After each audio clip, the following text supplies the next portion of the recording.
He's the former president and publisher of the Sun Herald, and now he's on the radio.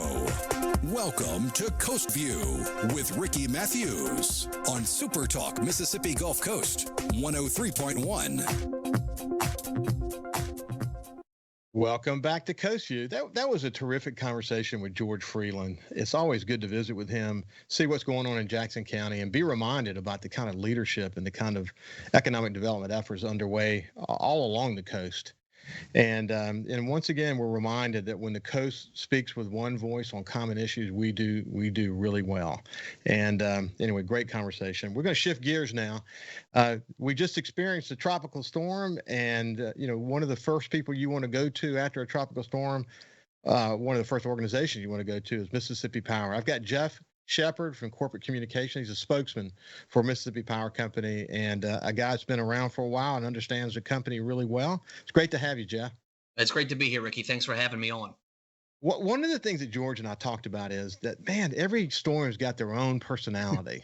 Yeah. And in this case, man, all I got to say is thank God for dry air because, as you know, the wind field on this thing was gigantic. It pushed a lot of water. It's the most significant tropical storm that I've ever experienced.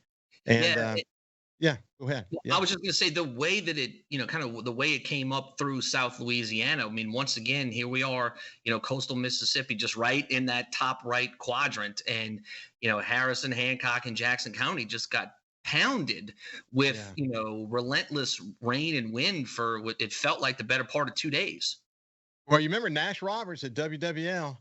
He used to get on his little blackboard and he would draw it all out. And he had this theory, this ongoing theory that when storms feel the friction of the opening of the Mississippi River, it changes course. Now, some people say that the storm was not big enough to feel that, but something caused it to make that jog a little bit more toward us. They give us the bad side, sort of what happened with Katrina and other storms as well. But anyway, we're lucky. So what was the experience at Mississippi Power? Yeah, so you're right. Every storm has its own personality, I guess we could say. And, this one was kind of, again, a couple of days of, winds in the 20 to 50 mile an hour range. And then, rain on and off and on and off and on and off. It seemed like it was just a kind of a relentless pattern there. So from the power company perspective, so our line crews, our linemen, they're going to work up until the winds get to be about 25, 30 miles an hour. And so if there are outages kind of in the buildup to landfall, we're going to be out there working and getting the lights back on. And then, kind of when landfall is going on or it gets above that 30 mile an hour threshold, the guys will come out of the buckets. They'll go back to the service centers. They'll get some rest. They'll get some food.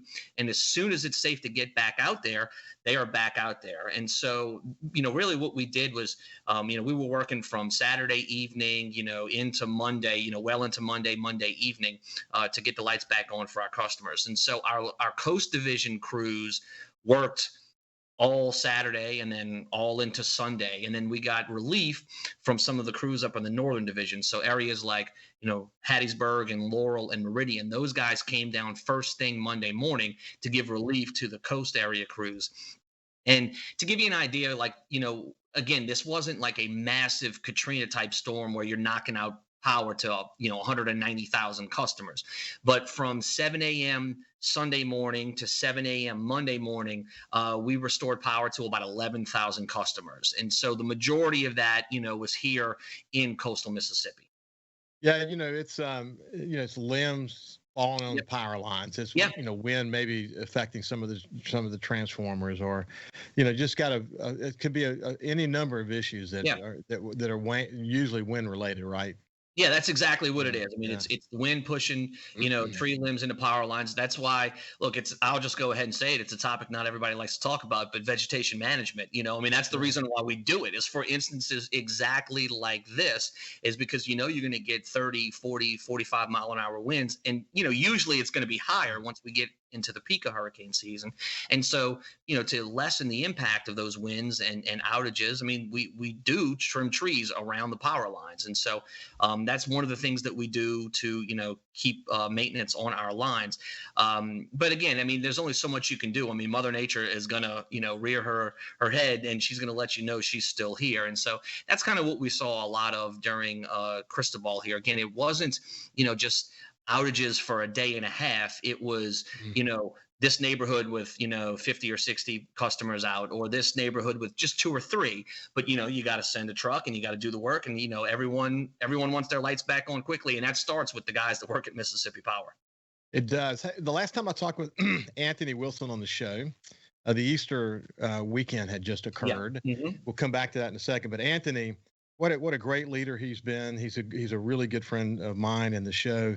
But his leadership of the Gulf Coast Business Council and the MEC is so critical to this state. And he's got his hands full, of course, with the storm and all the other issues you guys are facing. Hey, listen, one of the things that I found interesting about what you said is that the teams from Laurel and Meridian came down, and you guys were just up there helping them. I mean, one of those tornadoes was the most significant tornado in the history of the U.S. People do not realize, if they weren't paying attention, that was a very significant event, wasn't it? It involved transmission lines and the whole gamut. Yeah, I think it was on the ground for 60-something miles, I mean, that is a huge, huge tornado. Yeah, so we're fortunate the way that our storm plan works. And look, this is something that we are constantly working on, constantly updating, always, putting in best practices that we learn both from events we have here, and if we travel off system and see how things are done. I mean, look, our crews have gone all over the Northeast and into Texas and Arkansas, and we learn and we see how things are done, good and bad, and we put the good ones into our plan. And so we're able to support each other here in Mississippi first. And so if we know that it's going to be bad on the coast, but maybe it won't be too bad in Meridian, we could send crews from the Meridian area down here, and also have enough folks back in Meridian to keep the lights on up there as well and respond to any trouble as well. And so when it came to those storms in the Pine Belt, that's exactly what we did. We had coast crews go up, we had Meridian crews come down.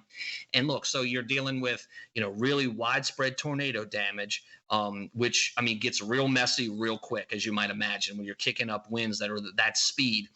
And then on top of that, you're adding in all of the things related to COVID-19. And so we're social distancing when we can. And when we can't, folks are wearing masks, and, they already wear gloves and, long sleeve shirts and different things like that. But it just added another layer of precautions that we had to take this year. And look, we were able to adapt, and it didn't really cause major issues when it came to the restoration process. We got all the lights back on in pretty much the same amount of time. It was just one more thing that our teams had to think about to keep themselves and our customers safe. So one of the things about this particular tropical storm is it's, I think, a good reminder for folks that as we begin this season with something like this, my prayer this morning was, let this be our one, and the next one somebody else can have. I hope my prayer comes. I hope it's answered.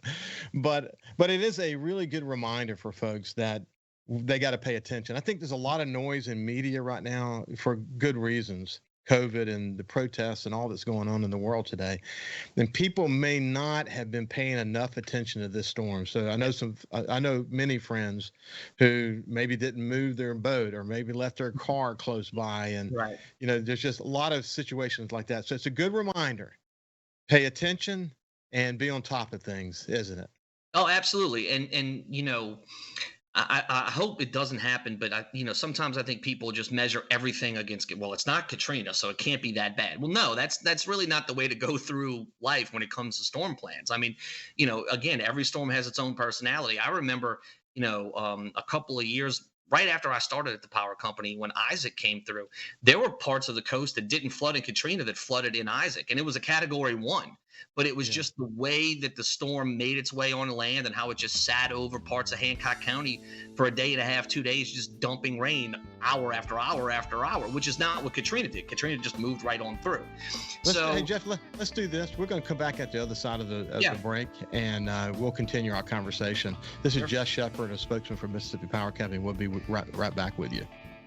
Listen live or on demand and watch episodes of Coast Vue on your laptop, desktop, or on your phone or tablet by going to SuperTalk.msGulfCoast.com. Talking to the people that help make the coast such a unique place to live. This is Coast View with Ricky Matthews on SuperTalk Mississippi Gulf Coast 103.1. Welcome back to Coast View. We've got Jeff Shepard, a spokesman for Mississippi Power Company, with us today. And when we went to the break, we were just talking about the the tropical storm and the efforts underway at the power company to get people's lights back on and all of that. And one of the things, Jeff, I talk about all the time on this show is that resiliency is in our DNA. It just comes from being in a community that's had to deal with so much adversity.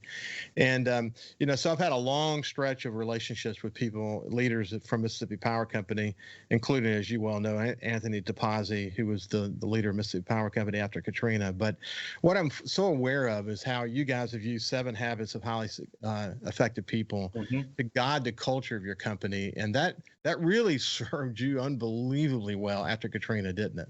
Yeah, it absolutely did. And so really in the early 90s, Mississippi Power adopted Stephen Covey's book, The 7 Habits of Highly Effective People, and basically made it, we based our culture, our company culture on that. And so what it has done is it has allowed us to kind of have our own language and talk, to each other within the company, to where it's okay if someone asks a question of a leader and you're not going to get yelled at or get in trouble, or someone's going to wonder, why are you doing that? It's because you're trying to understand better where we are, what we're doing, where we're going, the thought process behind the work that's being done. And so, I mean, it really, every employee since the early 90s has gone through a training period. They're given the book, they read it. We have a couple of days of training, and it just, again, it kind of gets us to how we interact with each other, how we interact with our customers, how we interact with our elected officials and emergency management operators. I mean, all of the different people, that we come into contact with in our business. And so it's really been the baseline of our culture. And just last year, the folks from the Covey organization, from Franklin Covey, reached out to us to let us know that they were going to be putting together a 30th anniversary edition of the 7 Habits book, and they wanted to feature our work following Hurricane Katrina in the book. And so we provided them some information, an overview of all of the things that we did. And basically what happened was we had such widespread damage from the coast all the way through Meridian, in our service territory. And so what we did was we called in 12,000 different additional workers from all over North America. They were from many states and even parts of Canada to come to South Mississippi and work to get the lights on. So the 1,200 Mississippi Power employees called in 12,000 additional workers, and we got the lights back on to all of our customers that could take it in 12 days. And what happened is we took our line crews that are here in South Mississippi and gave them leadership positions to guide the crews that were from Georgia or Ohio or, Ontario or wherever it was that they were from, who didn't really know anything about South Mississippi. Look, this is where we're going. This is the work that you're going to do. This is how we do it here. And this is the expectations that we have, and you're going to follow that. And so that was the success that we were able to do. It's because we empowered the employees at that time. It wasn't just Anthony DePazzi making decisions and then everybody followed lead. They gave the ability to make decisions to the crews out in the field, and that's why we were so successful. Well, what a great story. It's such a great reminder for me because, as you know, I worked so closely with Anthony DePazzi in the days that followed Katrina. As we formed the Governor's Commission on Recovery, Rebuilding, and Renewal, and then we worked together so closely for the next couple of years, on that effort. But I got to hear and see him in action as he continued to communicate with all the team there at the power company, and man, what an accomplishment that was. And of course, he and I were often on sort of the same agenda for speaking engagements, and he would tell the story and I would tell the story about the Sun Herald and how we got back up and running, and all the challenges we dealt with our employees and how we did that and so on. But what's so interesting about the 7 habits to me is that most of us who were in business becoming leaders in the 80s and 90s knew of 7 habits. And so if you think back on those days and how much of an impact it had, not just on your organization, but in organizations around the world, those attributes that are spelled out in that book are as relevant today as they were back then. I mean, it has truly stood the test of time, hasn't it? Yeah, I mean, I think the book's been printed in 50 different languages and sold 40 million copies. And the thing that I have taken out of it is it's not a business book. Businesses right. just use it. It is a book that you can use for your own personal experience, your family, your church, any organization. It doesn't have to be a company with 1,100 employees. It doesn't have to be a company with 100 employees. It's really how you take in that information and apply it to your life, from, being proactive. I mean, look, let's think about the world of social media these days. If people just took maybe 3 more seconds to understand where somebody was coming from, as opposed to just getting upset and firing things back off, we'd be in a whole different place, wouldn't we? We would. We Yeah. really would. Empathy. Yeah, I right. had a great conversation with Chief Leonard Papania. I think it was Friday, actually, and he said that we live in a world where people expect a canned thought to be given to them. They're not doing their homework. They're not Right. getting beneath the surface. And boy, Covey, if we could just instill those attributes into everybody, we'd solve a lot of the problems in America today that are, beyond COVID. The issues that we're facing today. I hope we can get there. Hey, how long have you been at the power company now? So at the end of June, it will be 9 years that I've been there. Wow, that's incredible. Yeah, So I've enjoyed every single second of it too. you hit the ground running. You came from broadcast, is that right? Yeah, so I worked in television news for about 12 years. I started in New Orleans when I graduated from college, kind of behind the scenes at one of the stations there. And then I moved to Meridian, and then I moved to Columbus, Mississippi, up in the northeast part of the state. And was there for about 2.5 years, and then came to the coast and worked across the street from the Sun Herald at WLOX for about 5.5 years. And then I was just looking for a change, and it just happened to be at the exact moment that Mississippi Power was looking for a spokesman, and I was fortunate enough to be selected for that position. And it's been phenomenal. I've loved every second of it. You've got such a great team that you work with there, Cindy and the rest of them. I mean, what a great team. Yeah, Yeah, I was going to say, Cindy and I, joke sometimes. We're both from Louisiana, and so we have our own language sometimes where we just look at each other and make a quick comment, and not everybody understands what's going on, but we get each other.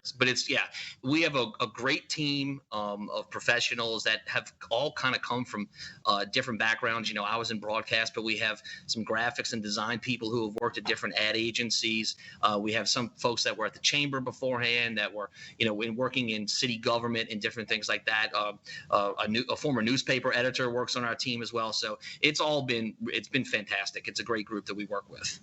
Well, we hear you fine. We lost your picture there toward the end, but that's no problem at all. We got to hear you fine. For the Facebook audience, they'll know that. For the folks on the radio, they won't know that happened. But Jeff, it's really great to have you. We'll look forward to having you again soon. If another storm is headed our way, we'll reach out to you and keep you in touch with our show and the people who listen to our show. And we really appreciate you taking the time. I do appreciate it, Ricky. And look, I just wanted to say it's not just, the folks at Mississippi Power. Yes, we take this very seriously, but we are constantly working, improving our system, our power delivery system to keep the lights on for our customers, to minimize those outages. And I'm hoping that, we're seeing some of those results with this Cristobal storm. It wasn't huge, but it was, again, kind of a lot of scattered outages, and we were working as hard as we can to get those lights back on as quickly as possible. So anytime I can brag about our team, I'm absolutely going to do that. It was a great performance, good test for us for the future. That's and right. Have a great day. Thanks, Ricky. This has been spokesman for Mississippi Power Company, and we'll see you tomorrow. Subscribe for free to the Coast Vue podcast on iTunes, Google Podcasts, Spotify, or wherever you get your podcasts.